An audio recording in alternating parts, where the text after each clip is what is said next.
Ayan, hello, magandang umaga sa bawat isa.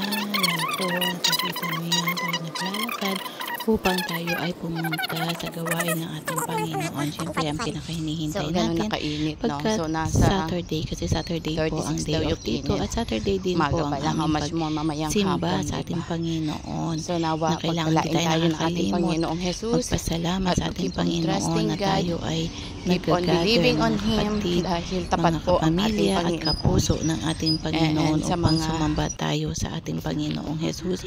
Magpasalamat tayo at syempre kailangan din na mapuno yung ating spiritual growth dahil yan pong ating kailangan. At ganyan po kalayo yung aming nilalakad dahil syempre end to end po yan.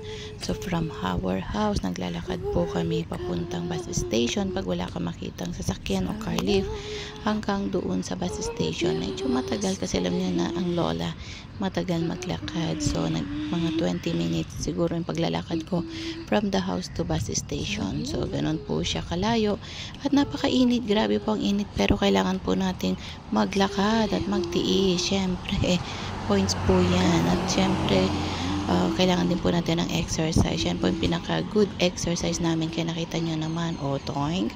Diba? Talaga napapagod na ang ating ateng. Doon para sa kanyang paglalakad. Ayan, nakita nyo naman ang ating beauty. Pawis na siya. Metro station.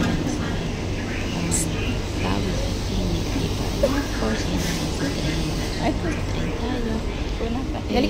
Ayan ka na. Sige. Sumakay para mas mabilis. Tayo. Papasa tayo. Actually, bus muna bago yung train. MOE sa mall. Pero matagal. Pagka-bus, 30 minutes.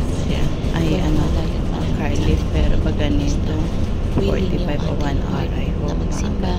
Willing tayo magpuri sa Panginoon at goon tayo.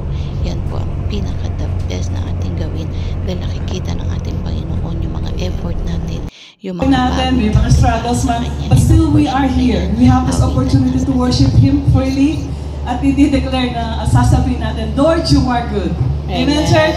Let's sing this song for Him.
Sa abroad po, yan ang ating hinanap simbahan.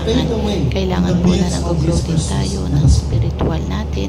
Kailangan na meron tayong simbahan kung saan tayo pumunta upang makapagpasalamat sa Panginoon, upang makakilala din sa mga kapatiran, upang sama-sama tayong manalangin sa ating Panginoon. Na siyempre yan ang aming mabuting pastor.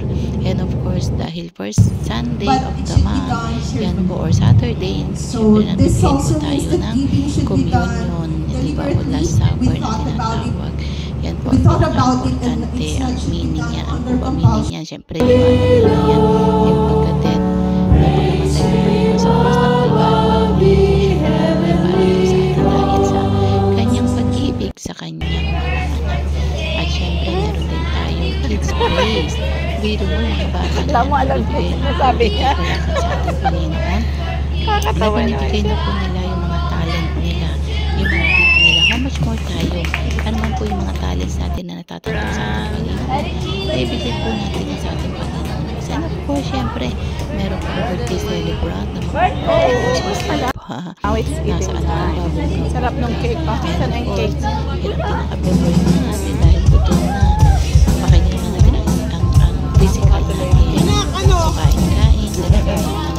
Salamat sa mga nagbigay, sa mga nag-birthday, di ba?